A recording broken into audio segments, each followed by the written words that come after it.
Department of Intermediate Education presents audio-visual study material for the intermediate second year students, second language Hindi, prose, lesson 1। आइए बच्चों, आज हम पढ़ते हैं हिंदी गद्य में पहला पाठ। पाठ का नाम है उपभोक्तावाद की संस्कृति। इस पाठ के लेखक हैं श्री श्यामाचरण दुबे जी।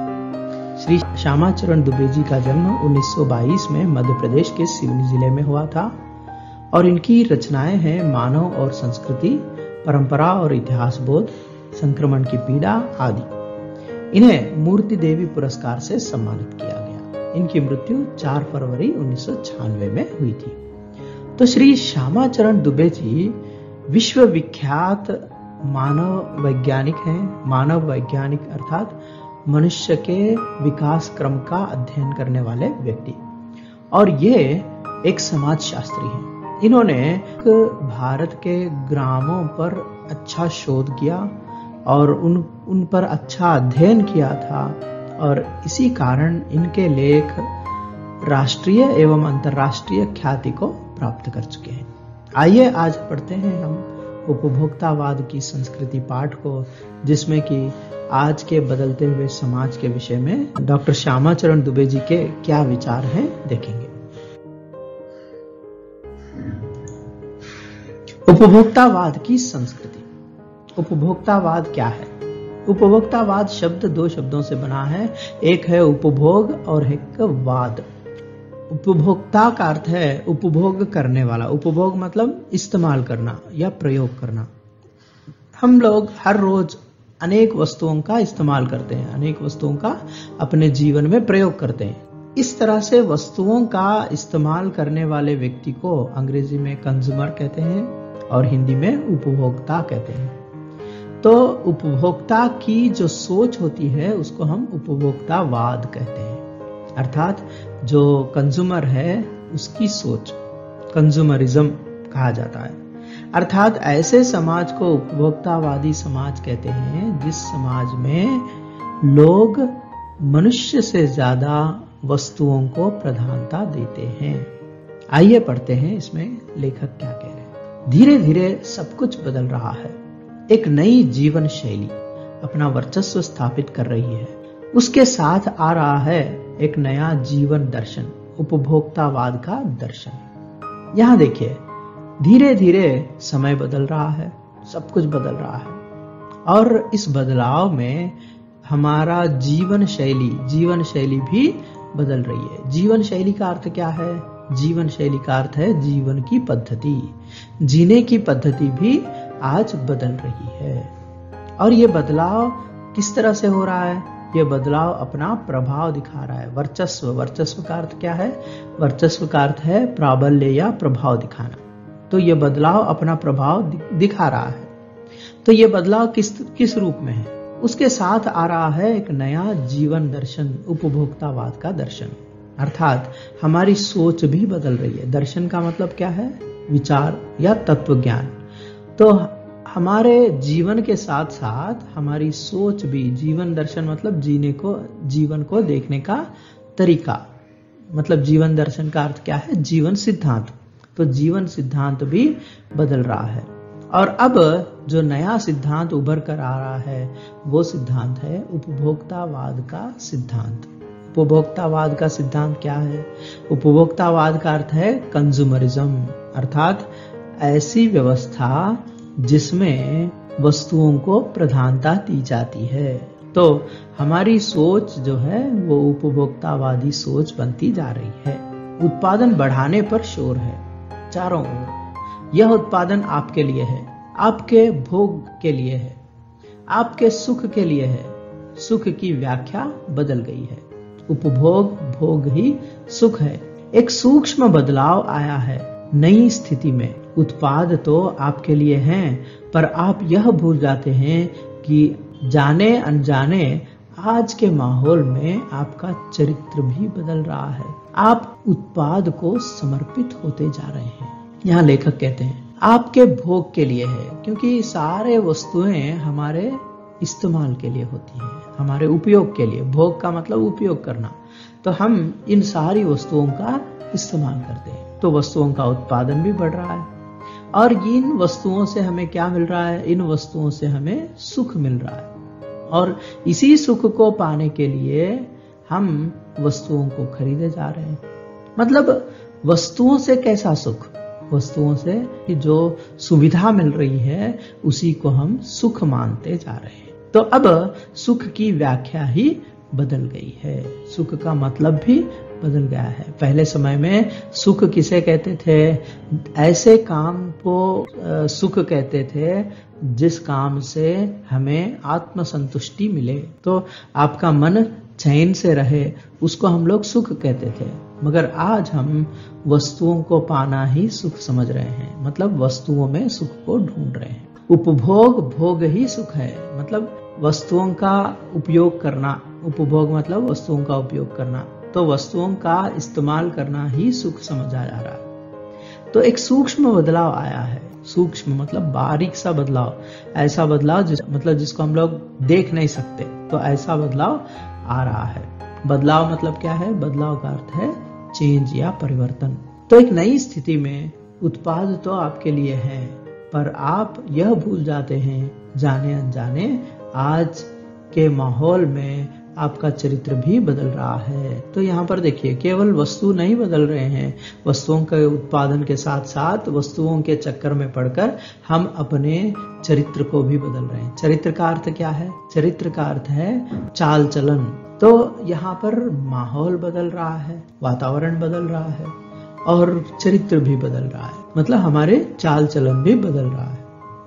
आप उत्पाद को समर्पित होते जा रहे हैं। समर्पित होना मतलब क्या है? सौंप देना, वस्तुओं के अधीन होते जा रहे हैं। विलासिता की सामग्री से बाजार भरा पड़ा है, जो आपको लुभाने की जीतोड़ कोशिश में निरंतर लगी रहती है। तो यहाँ पर देखिए, आज बाजार में बहुत सारी वस्तुएं मिल रही हैं, उसमें भी विलासिता की वस्तुएं। विलासिता की वस्तुएं मतलब आरामदेह वस्तुएं, ऐसी वस्तु जिनको हम लोग लग्जरी कहते हैं।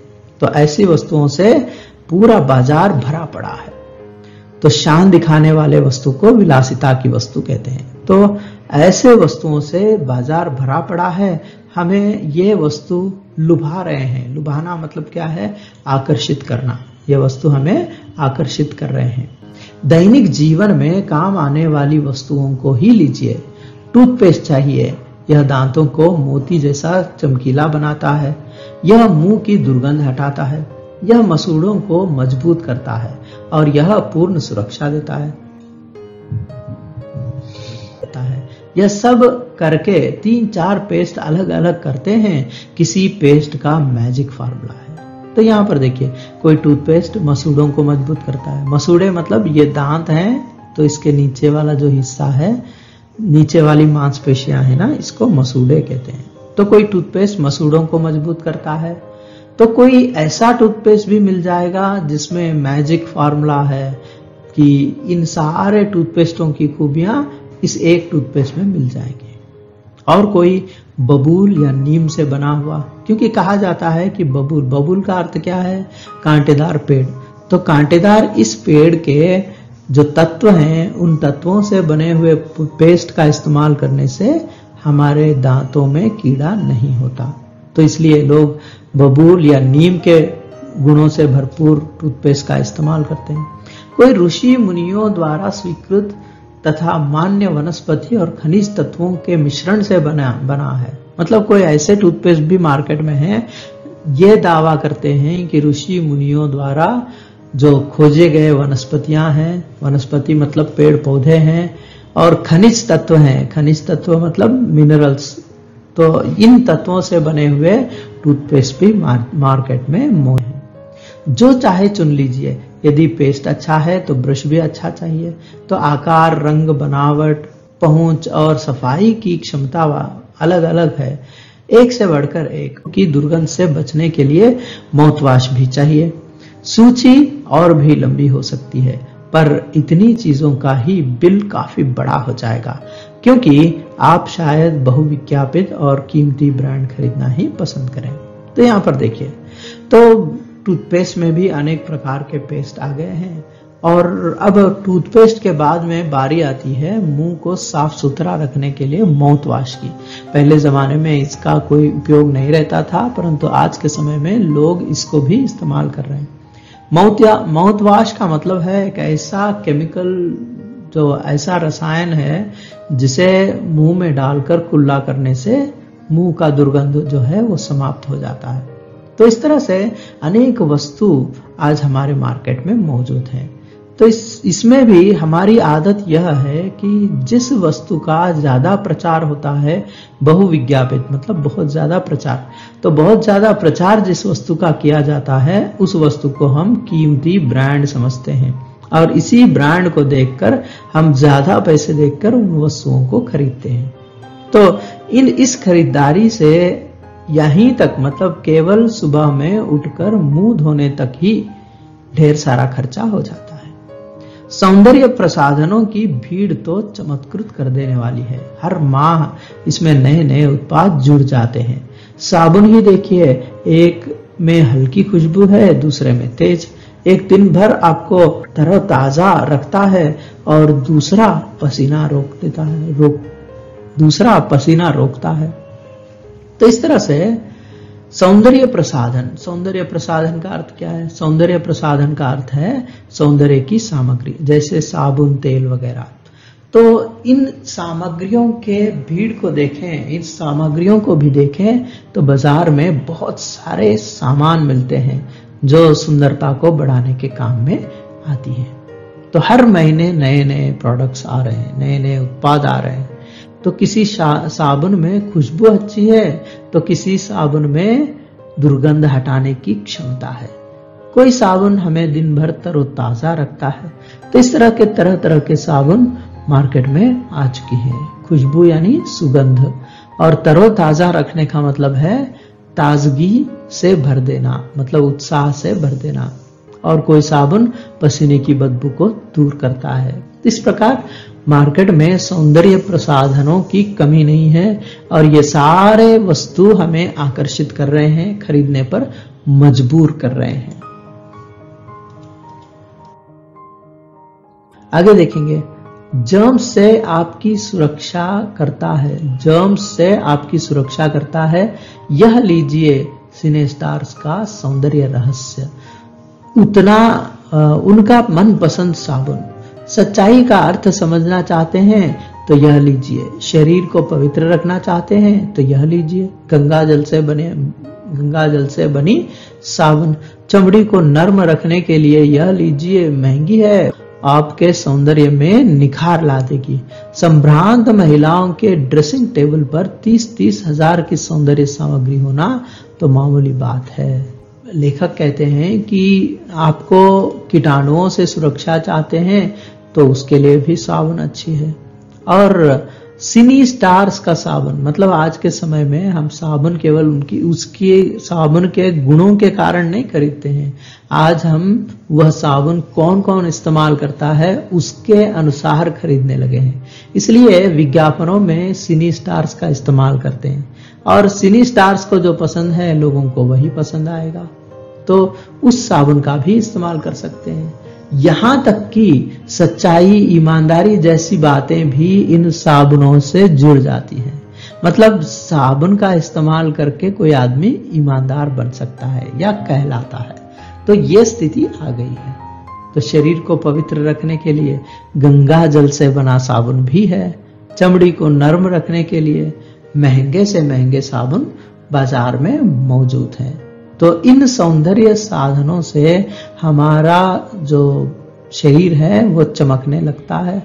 और संभ्रांत महिलाओं के ड्रेसिंग टेबल पर 30-30 हजार रुपए के सौंदर्य सामग्री का होना मामूली बात है। संभ्रांत परिवार, संभ्रांत का मतलब ऊंचे खानदान वाले, मतलब पैसे वाले। तो पैसे वाले घर के महिलाओं के ड्रेसिंग टेबल पर, मतलब सजने संवरने के मेज पर 30-30 हजार रुपए के सौंदर्य सामग्री रहते हैं। और इसमें भी यदि विदेश से मंगाए गए हैं तो उनकी कीमत उससे भी दुगनी, मतलब पेरिस का परफ्यूम अगर मंगवाएं तो उसमें 60-70 हजार लग जाएंगे। तो ये प्रतिष्ठा चिन्ह है, समाज में आपकी हैसियत जताते हैं। तो ये सारी चीजें क्यों इतने दाम पर खरीद रहे हैं?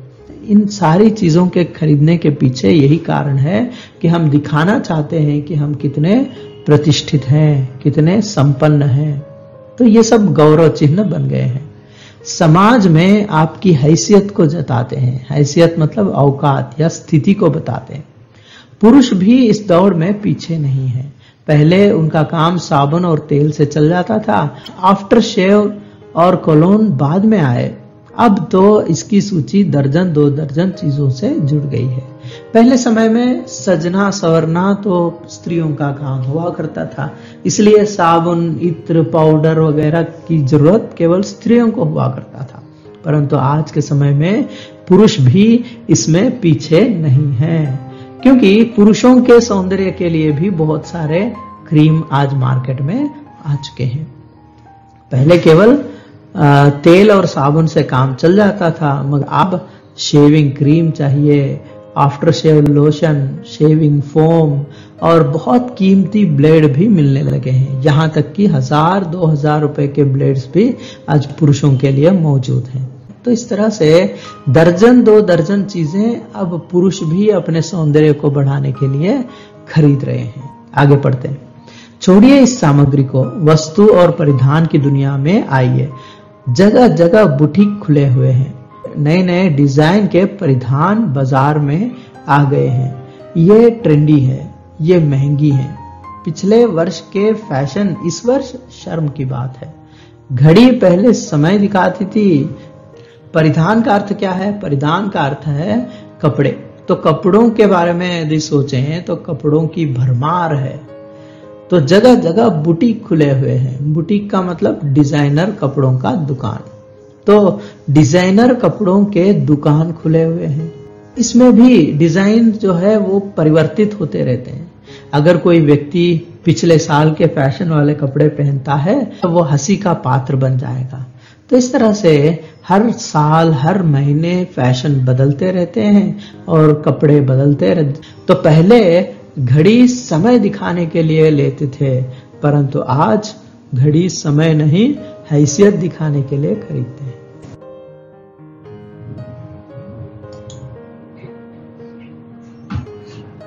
पिछले वर्ष का फैशन इस वर्ष में शर्म की बात है। घड़ी पहले समय दिखाती थी, उससे यदि यही काम लेना हो तो 400-500 में मिल जाएगी। हैसियत जताने के लिए 50-60 हजार से लाख 1.5 लाख की घड़ी भी ले सकते हैं। संगीत की समझ हो या नहीं, कीमती म्यूजिक सिस्टम जरूरी है। कोई बात नहीं यदि आप उसे ठीक से चला भी न सके। कंप्यूटर काम के लिए तो खरीदे ही जाते हैं। महज दिखावे के लिए उन्हें खरीदने वालों की संख्या भी कम नहीं है। खाने के लिए 5 सितारा होटल है, वहां तो अब विवाह भी होने लगे हैं। बीमार पड़ने पर 5 सितारा अस्पताल में आइए। सुख सुविधाओं और अच्छे इलाज के अतिरिक्त यह अनुभव काफी समय तक चर्चा का विषय भी रहेगा। पढ़ाई के लिए 5 सितारा पब्लिक स्कूल है। शीघ्र ही शायद कॉलेज और यूनिवर्सिटी भी बन जाएंगे। भारत में तो यह स्थिति अभी नहीं आई है, पर अमेरिका और यूरोप के कुछ देशों में आप मरने के पहले ही अपने अंतिम संस्कार और अंतिम विश्राम का प्रबंध भी कर सकते हैं। तो यहाँ पर देखिए, ये उपभोक्तावाद की दुनिया है। इस दुनिया में पहले तो घड़ी समय देखने के लिए खरीदते थे, परंतु आज घड़ी हम हैसियत दिखाने के लिए खरीद रहे हैं। घड़ी समय देखना है तो 200-400 रुपए में मिल जाएगी, परंतु आज हम 50-60 हजार से लेकर लाख 1.5 लाख तक की घड़ी को खरीद रहे हैं। अर्थात घड़ी के माध्यम से हम अपनी शान दिखाना चाहते हैं। मतलब वस्तुओं से हमारी प्रतिष्ठा बढ़ने वाली है। यदि म्यूजिक सिस्टम, हर एक रईस के घर में म्यूजिक सिस्टम होता है, चाहे उसे संगीत की समझ हो या ना हो, या फिर उस म्यूजिक सिस्टम को चलाना भी आता है या नहीं, फिर भी उनके घर में वो चाहिए। उसी तरह से कंप्यूटर को भी लीजिए। कंप्यूटर पर काम करने वाले खरीदते हैं तो कोई बात नहीं, मगर ऐसे लोग भी बहुत ज्यादा हैं जिन्हें कंप्यूटर का कोई ज्ञान नहीं है, इस्तेमाल करना नहीं आता फिर भी खरीद कर सजा कर रखते हैं, महज दिखावे के लिए। महज मतलब केवल दिखाना चाहते हैं कि हम कितने रईस हैं। तो इस तरह से दिखावे की दुनिया उभर कर आ रही है और हम धीरे धीरे करके वस्तुओं में प्रतिष्ठा ढूंढने लगे हैं। तो बीमार पड़ने पर 5 सितारा अस्पताल चाहिए, खाना खाने के लिए 5 सितारा होटल। 5 सितारा होटल एक ऐसा आलीशान होटल होता है जहां पर हर चीज बहुत महंगी होती है। तो ऐसे जगह में शादी ब्याह जैसे बड़े कार्यक्रमों को भी करने की हैसियत लोग कमा चुके हैं और वो चाहते हैं कि उनकी रईसी दिखाएं ऐसी जगह पर शादी करके। तो ये सारी चीजें फिजूल खर्ची ही तो हैं। सुख सुविधाओं और अच्छे इलाज के लिए 5 सितारा अस्पताल है, तो पढ़ाई के लिए 5 सितारा पब्लिक स्कूल भी है। तो इस देश में अभी तक ये संस्कृति नहीं आई है कि हमारे मरने से पहले ही अंतिम संस्कार के प्रबंध करें, परंतु अमेरिका और यूरोप के देशों में यह भी चाल चलन चला है अपनी समाधि बनवा कर रखें और उसमें भी मंद ध्वनि में संगीत चलता रहे और हरियाली मतलब हरी भरी घास को उगाएं, फूल पत्ते वगैरह लगाएं। ये सारा प्रबंध पहले से ही लोग करने लगे हैं। तो ये उपभोक्तावाद की दुनिया है। आगे पढ़ते हैं।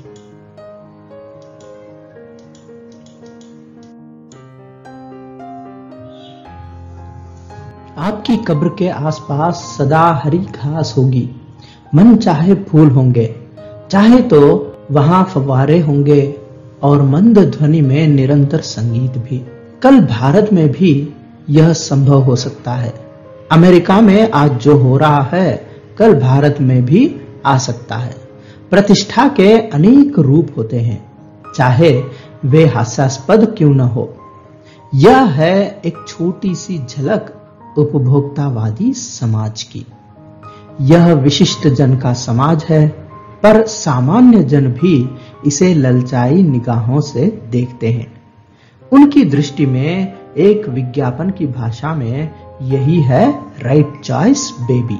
यहां देखिए, लेखक कहते हैं कि अमेरिका जैसे संपन्न देशों में आज भौतिकवाद इस तरह से फैल गया है कि लोग अपने मरने से पहले ही कब्र का भी इंतजाम करना चाहते हैं। लोग चाहते हैं कि उनके कब्र सादे सीधे ना हो, उसमें भी तामझाम हो। मतलब ऐसे सर्विसेज, मतलब ऐसी सुविधाएं वहां के समाज में हैं जिसमें कि कब्र यानी समाधि के आसपास हरी घास उगाएंगे और मन चाहे फूल लगवाएंगे और वहां पर फव्वारे भी लगवा सकते हैं और वहां मंद ध्वनि में संगीत भी बजाने का इंतजाम कर सकते हैं। ये सारे इंतजाम मनुष्य जब जिंदा है तभी करके जा रहा है, अर्थात मरने के बाद भी वह भौतिकता को छोड़ नहीं रहे हैं। तो ये स्थिति आज भले ही भारत में ना हो, परंतु जो चीज अमेरिका में आज है वह कल भारत में भी आ सकता है। तो ये प्रतिष्ठा के अनेक रूप होते हैं, चाहे ये हास्यास्पद क्यों न हो, क्योंकि अब इन्हें देखकर हमें हंसी आ सकती है, परंतु ये वास्तविकता है। तो यह है एक छोटी सी झलक उपभोक्तावादी समाज की। मतलब ऐसा समाज जहां पर वस्तुएं प्रधान हैं, मनुष्य अपने जीवन को वस्तुओं को कमाने में ही बिता रहा है। उनकी सारी जीवन की कमाई वस्तुओं को खरीदने में जाती है और अंततः उन्हीं वस्तुओं के साथ वह मृत्यु को भी पा जाता है। तो ये तो विशिष्ट जन का समाज है। विशिष्ट जन मतलब ऐसे लोग जो संपन्न है, पैसे वालों का समाज है। परंतु आज मध्य वर्ग और निम्न वर्ग भी ललचाई निगाहों से देख रहा है, अर्थात लालच भरी निगाहों से, लालच के साथ देख रहे हैं। निगाहें मतलब दृष्टि, लालच भरी दृष्टि से देख रहे हैं कि काश हमारे पास भी पैसा होता तो हम भी यह सब करेंगे।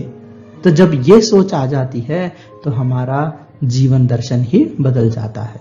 उनकी दृष्टि में एक विज्ञापन की भाषा में कहा जाए तो यही है राइट चॉइस बेबी। तो अब यही चॉइस अब हम लोगों का बन गया है कि ये एक उदाहरण दे रहे हैं उपभोक्तावादी समाज के बारे में, एक चित्र खींच रहे हैं लेखक।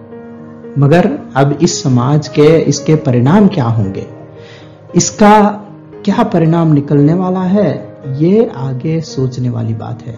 ये बात बहुत गंभीर है। अब विषय के गंभीर पक्ष की ओर आए। इस उपभोक्तावादी संस्कृति का विकास भारत में क्यों हो रहा है? ये बहुत बड़ा प्रश्न है कि ऐसे मटेरियलिस्टिक अर्थात उपभोक्तावादी वस्तु प्रधान समाज का निर्माण हिंदुस्तान में तो संभव नहीं था, तो ये हिंदुस्तान में कैसे हुआ? ये सोचने वाली बात है। तो प्राचीन भारत में क्या लोग किस तरह की सोचते थे? तो प्राचीन भारत में समाज कैसे था? तो प्राचीन भारत में हमारे देश की संस्कृति हमें सदियों से यही सिखा रही है कि हम लोग कम से कम वस्तुओं के साथ निराडंबर सादा सीधा जीवन जिए। तो ऐसा देश जिसके सोच में, जिसके दर्शन में कूट कूट कर भरा है सादगी से भरी जिंदगी, तो उस देश में ये भौतिक तत्व आई कहां से? तो ये सोचने वाली बात है। तो वह आई है सामंती संस्कृति के तत्व भारत में पहले भी रहे हैं। उपभोक्तावाद इस संस्कृति से जुड़ा रहा है। सामंती संस्कृति, सामंती का अर्थ क्या है? सामंती संस्कृति मतलब दासतापूर्ण संस्कृति, दासतापूर्ण व्यवस्था, मतलब ऐसी व्यवस्था, जागीरदारी व्यवस्था जो मध्य युग में इंग्लैंड और यूरोप में थी, जिसमें कुछ लोगों के हाथ में सारे अधिकार और सारी संपदा केंद्रित रहती थी और ये लोग मनमाने तरीके से वस्तुओं की खरीदारी करते थे। तो ऐसे जमींदार हिंदुस्तान में भी हुआ करते थे, परंतु सामान्य जन इनकी तरह नहीं रहते थे। परंतु आज दुर्भाग्य की बात है कि आज हमारे देश के सामान्य जन भी उन्हीं की तरह सोच रहे हैं। हम सांस्कृतिक अस्मिता की बात कितनी ही करें, परंतु परंपराओं का अवमूल्यन हुआ है, आस्थाओं का क्षरण हुआ है। कड़वा सच तो यह है कि हम बौद्धिक दास्ता स्वीकार कर रहे हैं। हम सांस्कृतिक अस्मिता की बात कितनी ही करें। सांस्कृतिक तत्व का मतलब होता है गुण, तत्व का अर्थ है गुण। सामंती संस्कृति के गुण आज हमारे अंदर आ गए। तो हम सांस्कृतिक अस्मिता की बात कितनी ही करें, परंतु परंपराओं का अवमूल्यन हुआ है। तो सांस्कृतिक अस्मिता, अस्मिता का मतलब क्या है? अस्मिता का अर्थ है पहचान, संस्कृति की पहचान, संस्कृति जिससे पहचानी जाती है वो। हम अपने संस्कृति की पहचान को बनाकर रखने की कितनी ही कोशिश करें, परंतु वास्तविकता तो ये है कि हमारे परंपराओं का अवमूल्यन हो रहा है। अवमूल्यन मतलब क्या है? गिरावट। परंपरा का अर्थ क्या है? परंपरा का अर्थ है प्रथा या प्रणाली, सदियों से चलने वाले आचार विचार। तो इनका अवमूल्यन हुआ है। अवमूल्यन का मतलब मूल्य गिर जाना, उसको कम आंकना, छोटा समझकर देखना, यानी कि उसकी बेइज्जती करना। तो हम लोग अपनी ही संस्कृति की बेइज्जती कर रहे हैं। आस्थाओं का क्षरण हुआ है। आस्था मतलब विश्वास, विश्वास का क्षरण हुआ है। क्षरण का अर्थ क्या है? क्षरण का अर्थ है कम हो जाना, मतलब हमारे देश के संस्कृति में हमारा भरोसा कम हो गया। कड़वा सच तो यह है कि हम बौद्धिक दास्ता स्वीकार कर रहे हैं। बौद्धिक दास्ता, बौद्धिक दास्ता का मतलब क्या है? बुद्धि से गुलाम बन जाना, मतलब दूसरों के विचारों के अधीन रहना या स्वयं की सोच न रखना। तो ऐसी स्थिति आज हमारे अंदर आ गई है। तो हम लोग अब हमारे खुद की सोच छोड़, मतलब हम अपनी सोच छोड़कर दूसरों की सोच को, दूसरों के विचारों को अपना रहे हैं। तो यह स्थिति आज हमारे समाज में आ गई है। आगे देखते हैं क्या कहते हैं। कड़वा सच तो यह है कि हम बौद्धिक दास्ता स्वीकार कर रहे हैं। पश्चिम के सांस्कृतिक उपनिवेश बनते जा रहे हैं। पश्चिम के सांस्कृतिक उपनिवेश, यहां पर देखिए शब्द उपनिवेश। उपनिवेश का अर्थ है दूसरों की सीमाओं में बस जाना। अर्थात हम हिंदुस्तान में देखते हैं कि आज भारत में भारत कम दिख रहा है। मतलब ये कि भारत के लोग पश्चिमी देशों की संस्कृति को अपना चुके हैं मतलब पश्चिमी देशों की संस्कृति यहाँ पर निवेश की गई है, मतलब यहाँ पर इन्वेस्ट किया गया है, मतलब पश्चिम की संस्कृति यहाँ पर पनप रही है, हम लोग उसको अपना चुके हैं और उसी को हमारी संस्कृति बनाकर हम लोग उसको गले लगा चुके हैं। हमारी नई संस्कृति अनुकरण की संस्कृति है, क्योंकि भारत भारत है, यूरोप यूरोप है, मगर आज दुर्भाग्य की बात है कि आज हिंदुस्तान के लोग यूरोपियन की तरह रह रहे हैं, दिखने में भी, रहन सहन में भी, और दुर्भाग्य से आज हमारी सोच भी यूरोपियन की तरह सोच है। तो ऐसे दूसरों की सोच को नकल करना, उसको हम कहते हैं अनुकरण की संस्कृति। अनुकरण मतलब क्या है? नकल। नकल कर रहे हैं, यूरोप की नकल कर रहे हैं हम लोग, उनके जैसे कपड़े पहन रहे हैं, उनके जैसे सोच रहे हैं, उनके जैसे वस्तुओं को हम लोग इस्तेमाल कर रहे हैं। मतलब हम अपने सोच को, अपनी संस्कृति को छोड़कर दूसरों की संस्कृति का नकल करते जा रहे हैं। हम आधुनिकता के झूठे प्रतिमान अपनाते जा रहे हैं। आधुनिकता के प्रतिमान, प्रतिमान का अर्थ क्या है? प्रतिमान का अर्थ है नमूना या मिसाल। आज हम लोग बहुत मॉडर्न दिखना चाहते हैं। मॉडर्न मतलब आधुनिक किसको समझ रहे हैं? आधुनिक उसको समझ रहे हैं जो यूरोप की तरह दिखे, जो यूरोप की तरह है, यूरोप की भाषा है, यूरोप के रहन सहन है, यूरोप की वेशभूषा है, उसको हम आधुनिक समझ रहे हैं। तो ये हमारे सामने यूरोप की संस्कृति हमारे सामने एक आदर्श की तरह, एक मिसाल की तरह खड़ी है, और उसी को हम लोग गर्व से सिर पर उठाए रख रहे हैं। हालांकि वो हमारी संस्कृति नहीं है, मगर हम उनकी नकल कर रहे हैं। प्रतिष्ठा की अंधी प्रतिस्पर्धा में जो अपना है उसे खोकर छद्म आधुनिकता के गिरफ्त में आते जा रहे हैं। यहां पर देखिए, प्रतिष्ठा की अंधी प्रतिस्पर्धा। प्रतिष्ठा मतलब इज्जत, ऐसे गौरव को ढूंढ रहे हैं जो वस्तुओं से मिल रहा है। मतलब वस्तुओं में ही हमारी प्रतिष्ठा छिपी है। ये सोच ही हिंदुस्तान की नहीं है, ये सोच है पश्चिमी देशों की। तो यही सोच हम लोग अपनाए हुए हैं और इसी होड़ में लगे हुए हैं। अंधी प्रतिस्पर्धा, अंधी मतलब ब्लाइंड, मतलब जिसमें कुछ सोचते नहीं है, और यहाँ पर प्रतिस्पर्धा कर रहे हैं, एक दूसरे से कॉम्पीट कर रहे हैं। किसमें? वस्तुओं को खरीदने में। तो ये अंधी प्रतिस्पर्धा के कारण हम अपने अस्तित्व को खो रहे हैं, और अब हम अपनी पहचान को खो रहे हैं, और हम अपनी पहचान को खोकर दूसरों की पहचान को ओढ़ रहे हैं। छद्म आधुनिकता, छद्म मतलब धोखा। छद्म का अर्थ क्या है? धोखा या नकली या बनावटी। तो बनावटी आधुनिकता के गिरफ्त में आ रहे हैं। गिरफ्त मतलब उसके अंदर में, उसके वश में, मतलब बनावटी आधुनिकता के गिरफ्त में, बनावटी आधुनिकता के वश में हम होते जा रहे हैं। संस्कृति की नियंत्रक शक्तियों के क्षीण हो जाने के कारण हम दिग्भ्रमित हो रहे हैं। दिग्भ्रमित होना, दिग्भ्रमित मतलब दिशाहीन होना। तो संस्कृति की नियंत्रक शक्तियां मतलब भारत की संस्कृति को जो बचाकर रखने वाली ताकत थी, वो ताकत अब क्षीण हो गई है, वो ताकत कमजोर पड़ गई। जब हम अपनी संस्कृति को बचाने की ताकत को गवा चुके हैं, तो दूसरों की संस्कृति की नकल करने लगे हैं। तो ये आज भारत की समस्या है। तो नियंत्रक शक्तियां क्या थी?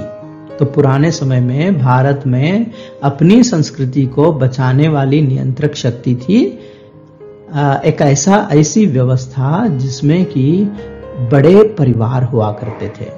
तो बड़े परिवारों की व्यवस्था में सब मिलकर रहते थे, और बड़े बुजुर्ग उनके कहने के अनुसार बाकी बच्चों का व्यवहार रहता था। तो ये घर के बड़े बुजुर्ग जो थे वो नियंत्रित करते थे बच्चों के व्यवहार को, बच्चों के सोच को, और वे अनावश्यक खर्च करने पर रोक लगाते थे। तो बड़ी बड़ी फैमिलीज मतलब बड़े बड़े परिवार हुआ करते थे।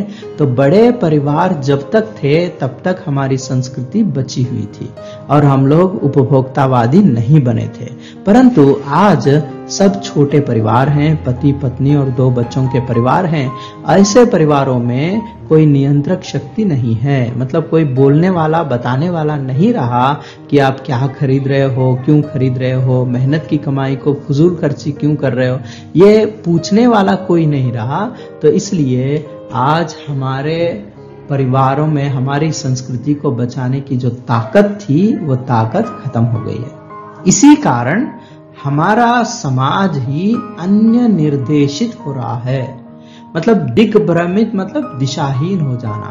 तो आज हमारा समाज क्या हो रहा है? अन्य निर्देशित। अन्य निर्देशित का अर्थ क्या है? दूसरों के विचारों पर चलना, मतलब दूसरों के द्वारा बताए रास्ते पर चलना। तो ये हो रहा है। तो विज्ञान और प्रसार के सूक्ष्म तंत्र हमारी मानसिकता को बदल रहे हैं। उनमें सम्मोहन की शक्ति है और वशीकरण की भी। तो यहां पर देखिए, आज बड़े परिवार नहीं है, बड़े बुजुर्ग नहीं हैं ये बताने के लिए कि क्या अच्छा है क्या बुरा है, और वस्तुओं के पीछे दौड़ना और ये छद्म वेश धारण करना, दूसरों के संस्कृति की नकल करना, इस पर रोक लगाया करते थे। परंतु आज बड़े परिवार नहीं है, मतलब कोई रोकने वाला नहीं है, छोटे परिवार हैं, इसलिए मनमानी चल रही है। तो ऐसे समय में कौन हमें ये बता रहा है कि क्या खरीदना चाहिए? तो वो बताने वाले जो 2 वस्तु हैं वो है विज्ञान और प्रसार के सूक्ष्म तंत्र। अर्थात विज्ञान मतलब साइंस एंड टेक्नोलॉजी, मतलब जो टेलीविजन है, इंटरनेट है, हमें दिशा निर्देश कर रहे हैं, मतलब हमारी सोच को बदल रहे हैं।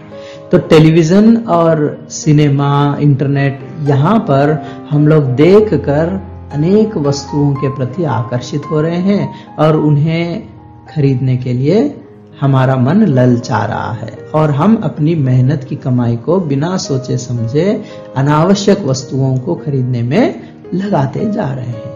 तो हमारी मानसिकता मतलब विचार या सोच, हमारी सोच को आज टेलीविजन और इंटरनेट, सिनेमा जैसे विज्ञान के प्रसार तंत्र, ये सूक्ष्म तंत्र हैं, दिखाई नहीं देते सिग्नल्स, मगर इनका प्रभाव हमारे जीवन पर गहरा है और इनमें सम्मोहन की शक्ति है। सम्मोहन मतलब आकर्षित करने वाली शक्ति, मुग्ध करने वाली शक्ति है, और ये वशीकरण भी कर सकते हैं। वशीकरण मतलब अपने बस में कर लेना, मतलब टेलीविजन, सिनेमा, इंटरनेट, ये सब चीजें हमें आकर्षित कर रहे हैं और हमें अपने बस में कर चुके हैं। मतलब जो कुछ टीवी में आ रहा है उसे हम खरीदते जा रहे हैं, ये सोचे बिना कि उसकी आवश्यकता हमें है या नहीं है।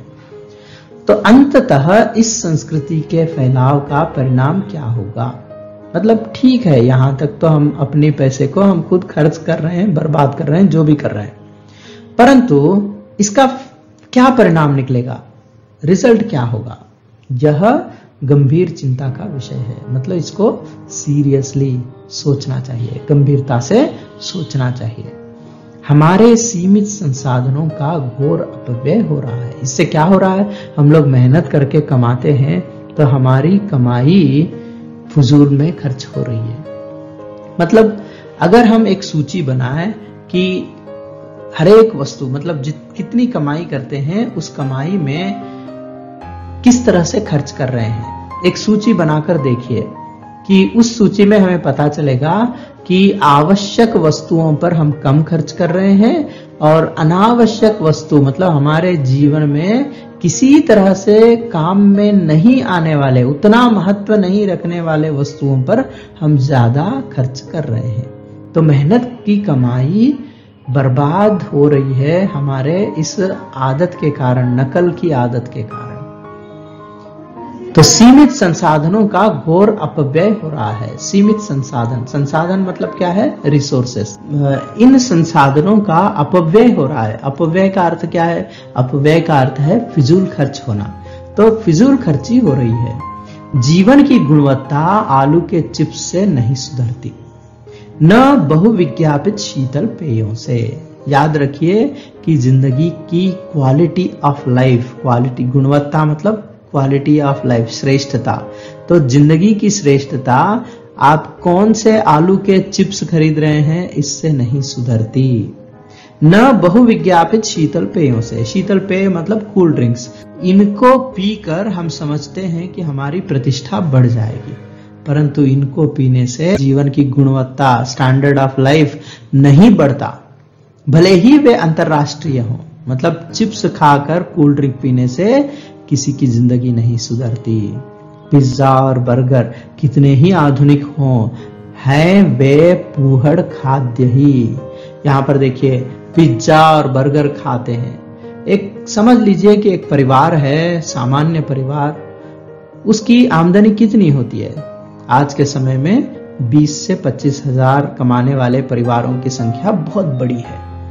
तो ये 20,000 कमाने वाला व्यक्ति अगर एक दिन जाकर किसी होटल में पिज्जा या बर्गर खाता है तो इस पर कितना खर्च होता है? कम से कम 800 से 1500 रुपए का खर्च होता है। अर्थात ये अपने महीने के कमाई में 10% मतलब 10वां हिस्सा ऐसे काम के लिए खर्च कर रहा है जिसका कोई उपयोग ही नहीं है। हालांकि पिज्जा और बर्गर एक ऐसे खाद्य हैं जिनमें कोई पौष्टिक तत्व है ही नहीं। इन खाद्यों को, ऐसे खाद्य, ऐसे खाने वाले पदार्थ जिनमें कोई पौष्टिक तत्व नहीं है, उसको कहते हैं फूहड़ खाद्य। फूहड़ खाद्य, उसको अंग्रेजी में क्या कहेंगे? जंक फूड कहेंगे। जंक का मतलब क्या है? कचरा। मतलब इसकी गुणवत्ता कुछ नहीं होती, इसमें कोई पौष्टिक तत्व नहीं है, शरीर के लिए बिल्कुल भी उपयोगी नहीं है, उल्टा ये शरीर को हानि पहुंचा देते हैं। इनको ज्यादा खाने से मोटापा बढ़ता है, दिल की बीमारी बढ़ती है, इस तरह तरह की बीमारियां आ सकती हैं। केवल टेस्ट के लिए लोग 1500 रुपए खर्च करते हैं, जबकि उनकी आमदनी 20,000 होती है। अर्थात अपनी आमदनी का 10% हिस्सा फजूल खर्च में खर्च हो रहा है। समाज में वर्गों की दूरी बढ़ रही है। मतलब एक तरफ लोग ऐसे हैं जिनकी कमाई बहुत ज्यादा है, तो अमीर आदमी बहुत अमीर बनते जा रहा है, गरीब और भी गरीब बनते जा रहा है। गरीब इसलिए बन रहा है क्योंकि वो भी नकल करके अपनी मेहनत की कमाई को फजूल खर्च कर रहा है। बचत जिसे करना चाहिए वो भी खर्च करने लगा है। तो ये समाज में गरीबी को बढ़ाने वाला काम है। सामाजिक सरोकार में कमी आ रही है। सामाजिक सरोकार का मतलब क्या है? संबंध, लगाव। तो समाज से जो लगाव होना चाहिए वो लगाव जो है वो कम होते जा रहा है। अब देखिए, एक परिवार है, वो परिवार एक दिन अगर पिज्जा या बर्गर खाकर 1500 से 2000 रुपए खर्च कर देते हैं तो वही 1500 किसी गरीब परिवार के एक महीने के खाने के खर्च के बराबर है।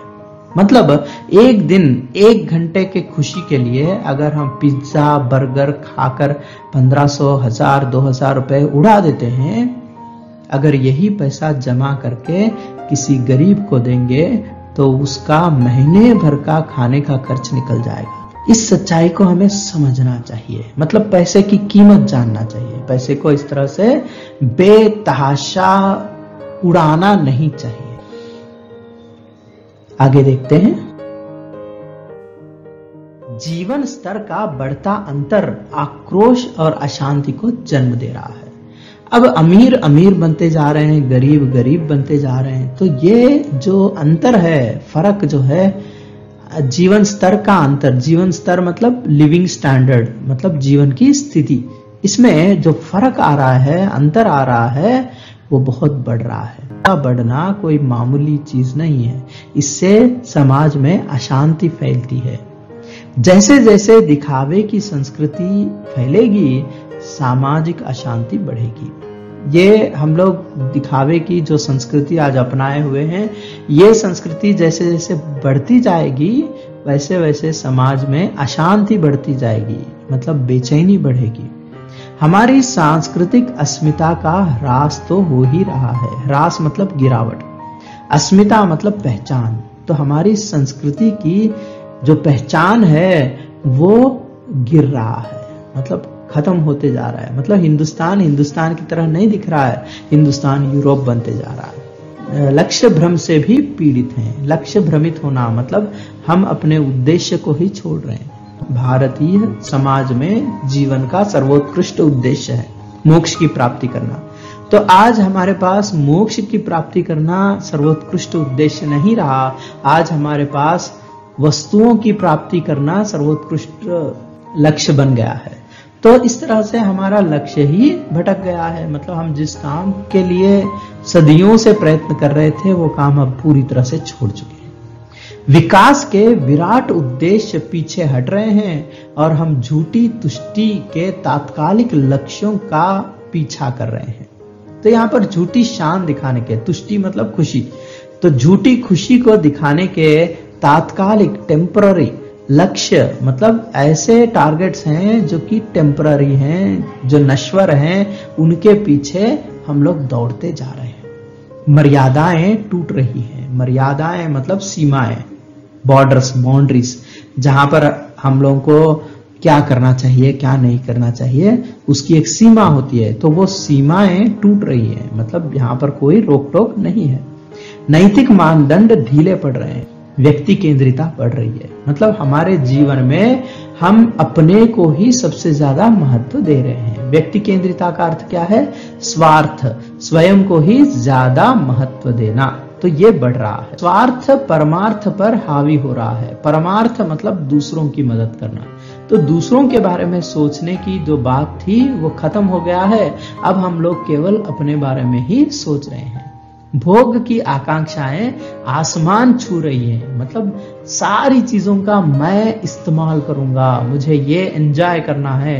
ये एंजॉय करने की जो आकांक्षा है ना, इच्छा है, ये आसमान को छू रहा है और ये किसी व्यक्ति को संतोष या खुशी नहीं दे सकता।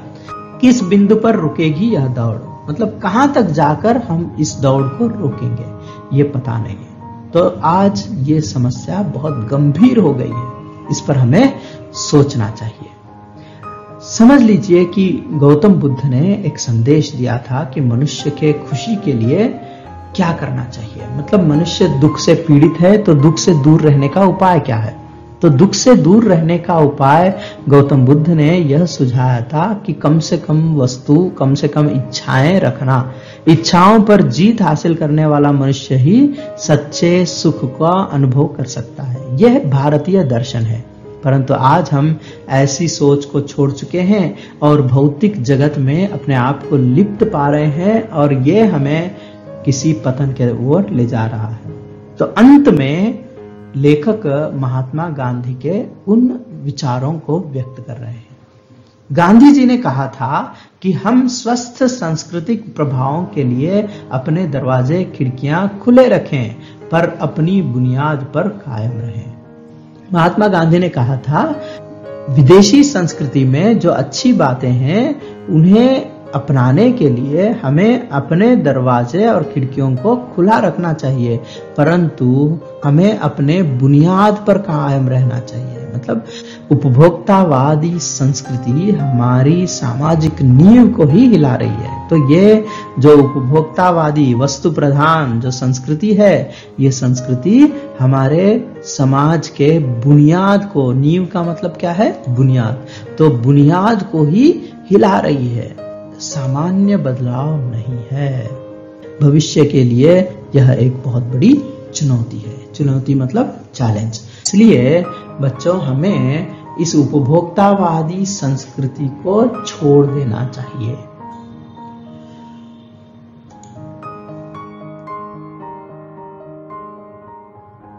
उपभोक्तावाद की संस्कृति पाठ के सारांश को लिखिए। पहले लेखक परिचय। लेखक परिचय देखेंगे। उपभोक्तावाद की संस्कृति नामक निबंध के लेखक हैं श्यामाचरण दुबे जी। श्यामाचरण दुबे एक समाज शास्त्री थे। उन्होंने समाज में हो रहे बदलावों पर गहन अध्ययन किया है। मानव और संस्कृति, परंपरा और इतिहास बोध, संक्रमण की पीड़ा आदि इनकी रचनाएं हैं। इन्हें मूर्ति देवी पुरस्कार से सम्मानित किया गया। अब सारांश देखेंगे। उपभोक्तावाद की संस्कृति यानी दिखावे की संस्कृति आज हमारे समाज में फैल रही है। इसके प्रभाव में आकर हम मनुष्य के स्थान पर वस्तुओं को ज्यादा महत्व देने लगे हैं। यह संस्कृति हमारी बुनियाद को ही हिला रही है। आज दिखावे के लिए हम अपनी मेहनत की कमाई को बर्बाद कर रहे हैं। इससे फिजूल खर्ची बढ़ रही है। झूठी शान को दिखाने के लिए हम कर्ज कर रहे हैं। पश्चिम की नकल करके हम अपनी पहचान को ही खो रहे हैं। रुपये पैसे का महत्व बढ़ रहा है और मानव संबंध टूट रहे हैं। यह मनुष्यता के लिए खतरा है। इस प्रकार यह संस्कृति हमारे लिए एक चुनौती बन गई है। विशेषता।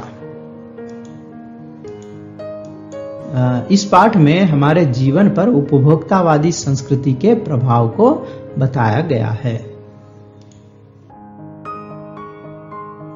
संदर्भ सहित व्याख्या। पहला संदर्भ, हमारे सीमित संसाधनों का घोर अपव्यय हो रहा है। जीवन की गुणवत्ता आलू के चिप्स से नहीं सुधरती, न बहुविज्ञापित शीतल पेयों से, भले ही वे अंतर्राष्ट्रीय हों। संदर्भ, यह वाक्य उपभोक्तावाद की संस्कृति नामक निबंध से लिया गया है। इसके लेखक श्यामाचरण दुबे जी हैं। व्याख्या। उपभोक्तावादी संस्कृति यानी दिखावे की संस्कृति के कारण हमारे सीमित संसाधनों का घोर अपव्यय यानी फिजूल खर्च हो रहा है। विज्ञापनों में दिखाए गए वस्तुओं को खरीदने से हमारा जीवन नहीं सुधरता। जीवन को सुधारने के लिए हमें समझदारी से काम लेना होगा। विशेषता। उपभोक्तावादी संस्कृति के प्रभाव को दिखाया गया है। दूसरा संदर्भ, उपभोक्तावाद की संस्कृति हमारी सामाजिक नींव को ही हिला रही है। यह एक बहुत बड़ा खतरा है। भविष्य के लिए यह एक बड़ी चुनौती है। संदर्भ, यह वाक्य उपभोक्तावाद की संस्कृति नामक निबंध से लिया गया है। इसके लेखक श्यामाचरण दुबे जी हैं। व्याख्या। उपभोक्तावाद की संस्कृति यानी दिखावे की संस्कृति हमारे समाज की बुनियाद को ही हिला रही है। आज दिखावे के लिए हम अपनी मेहनत की कमाई को बर्बाद कर रहे हैं। इससे फिजूल खर्ची बढ़ रही है। झूठी शान को दिखाने के लिए हम कर्ज में डूब रहे हैं। पश्चिम की नकल करके हम अपनी पहचान को ही खो रहे हैं। इस प्रकार यह एक चुनौती बन गया है। विशेषता। उपभोक्तावादी संस्कृति के प्रभाव को दिखाया गया है। नीचे दिए गए प्रश्नों के उत्तर 3 या 4 वाक्यों में लिखिए। पहला प्रश्न, उपभोक्तावादी संस्कृति का आपके जीवन पर क्या प्रभाव पड़ रहा है? उत्तर, उपभोक्तावादी संस्कृति का हमारे जीवन पर बहुत बड़ा प्रभाव है। दिखावे की इस संस्कृति के बढ़ने से फिजूल खर्च बढ़ रहा है। हमारी मेहनत की कमाई बर्बाद हो रही है। विज्ञापन के चक्कर में पड़कर हम कर्ज में डूब रहे हैं। इस संस्कृति के कारण मानव संबंध टूट रहे हैं और यह मनुष्यता के लिए खतरा है। अगला प्रश्न, प्रश्न 2, उपभोक्तावादी संस्कृति पाठ के अनुसार उपभोक्ताओं को कैसे जागरूक रहना चाहिए? उत्तर, उपभोक्तावादी संस्कृति पाठ से हमें यह संदेश मिलता है कि हमें विज्ञापन के चक्कर में नहीं पड़ना चाहिए। वस्तुओं को आवश्यकता के अनुसार ही खरीदना चाहिए। दिखावे से बचना चाहिए। यह समझ लेना चाहिए कि वस्तुओं से हमारी प्रतिष्ठा नहीं बढ़ती है। हमारी प्रतिष्ठा हमारे अच्छे कामों से बढ़ती है। 1 अंक के प्रश्न।